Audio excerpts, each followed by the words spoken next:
பொருளோடு புகழைத் தந்து போற்றிடும் வாழ்வைத் தந்து வருங்காலம் அனைத்தும் செல்வம் வரும் காலம் ஆக்கி வைத்து பெருமைகள் வழங்க வேண்டும், பேரருள் கூட்ட வேண்டும்.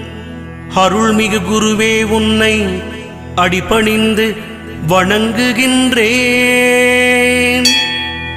வருடம் ஓர் ராசி வீதம் வட்டமாய் சுழன்று வந்தே தருகிற பலனை நாங்கள் தங்கமாய் ஏற்றுக்கொள்வோம்.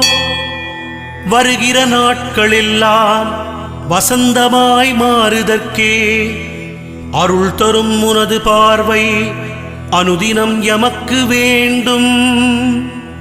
குருவே நீ பார்த்தால் போதும் கோடியாய் நன்மை சேரும்.